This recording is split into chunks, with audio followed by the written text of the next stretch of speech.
Ezequiel 43. O homem me levou até o portão do lado leste. E eu vi que daquele lado vinha vindo a glória do Deus de Israel. A voz de Deus parecia o rugido do mar, e a terra ficou iluminada com a sua glória. Essa visão foi parecida com aquela que eu tive quando Deus veio para destruir Jerusalém. Também foi parecida com aquela que eu tive na beira do rio Quebar. Então caí de comprido no chão. A glória do Senhor passou pelo portão do lado leste e entrou no templo. Então o Espírito de Deus me levantou e me levou até o pátio de dentro, e eu vi que o templo estava cheio da glória do Senhor. O homem ficou ali ao meu lado, e eu ouvi o Senhor me dizer de dentro do templo: Homem mortal, o meu trono está neste lugar. Vou morar aqui no meio do povo de Israel e vou governá-lo para sempre. O povo de Israel e os seus reis nunca mais tornarão impuro o meu santo nome, adorando outros deuses, nem sepultando perto do templo os corpos dos seus reis. Os reis construíram a entrada e os pilares do seu palácio encostados na entrada e nos pilares do meu templo, e assim entre nós ficou apenas uma parede. Eles profanaram o meu santo nome por causa de todas as coisas vergonhosas que fizeram, e por isso na minha ira eu os destruí.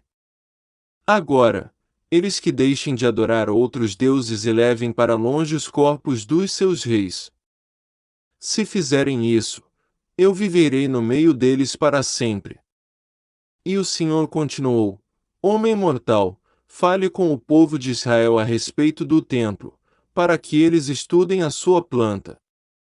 Faça com que fiquem envergonhados por causa dos seus pecados. Se eles ficarem com vergonha do que têm feito, explique a planta do templo para eles, isto é, o seu modelo, as entradas e saídas, as formas, o modo como tudo está arrumado e todas as leis e regulamentos. Escreva todas essas coisas para que eles possam ver como tudo está arrumado e para que cumpram todos os regulamentos. Esta é a lei do templo. Todo o terreno que fica em volta dele no alto da montanha é santo e sagrado. Seguem as medidas do altar, usando-se as mesmas que foram usadas para medir o templo. Na base do altar, em toda a volta, havia uma valeta de 0,5 metro de fundura por 0,5 metro de largura. Do lado de fora havia uma beirada de 25 centímetros de altura. A parte mais baixa do altar tinha 1 metro de altura. A parte do meio tinha 2 metros de altura e estava afastada 0,5 metro da beirada, em toda a volta. A parte de cima também estava afastada 0,5 metro da beirada, em toda a volta. Essa parte de cima também tinha 2 metros de altura, e sobre ela eram queimados os sacrifícios. Os 4 cantos dessa parte eram salientes e virados para cima.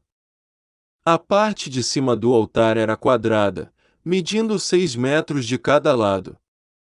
A parte do meio também era quadrada, medindo 7 metros de cada lado.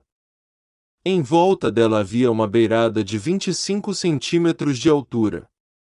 A valeta media 0,5 metro de largura. Os degraus do altar ficavam no lado leste. O Senhor Deus me disse: Homem mortal, escute o que estou lhe dizendo. Quando o altar estiver construído, você vai consagrá-lo, queimando sacrifícios em cima dele e borrifando nele o sangue dos animais que forem sacrificados. Só os sacerdotes da tribo de Levi que são descendentes de Zadoc poderão vir até a minha presença para me servir. Eu, o Senhor Deus, ordeno isso. Você lhes dará um touro novo para oferecerem como sacrifício para tirar pecados. Você pegará um pouco do sangue desse touro, e porá nas pontas da parte de cima do altar e nas pontas da parte do meio do altar e em toda a volta das suas beiradas. Dessa maneira, você purificará o altar e o consagrará. Você pegará o touro que for oferecido como sacrifício para tirar pecados e o queimará no lugar marcado, fora da área do templo. No dia seguinte, você pegará um bode sem defeito e o oferecerá como sacrifício para tirar pecados. Purifique o altar com o sangue dele, do mesmo modo que você tiver feito com o sangue do touro. Quando terminar essa parte, pegue um touro novo e um carneirinho, os dois sem defeito. E traga-os para mim, o Senhor. Depois de matarem os animais, os sacerdotes espalharão sal sobre eles e os queimarão como oferta para mim. 7 dias em seguida, você oferecerá um bode, um touro e um carneirinho como sacrifícios para tirar pecados. Esses animais não devem ter nenhum defeito. Durante 7 dias, os sacerdotes consagrarão o altar e o aprontarão para ser usado. Depois dessa semana, os sacerdotes começarão a oferecer sobre o altar as ofertas que serão completamente queimadas e as ofertas de paz trazidas pelo povo. Então ficarei contente com todos vocês. Eu, o Senhor Deus, falei.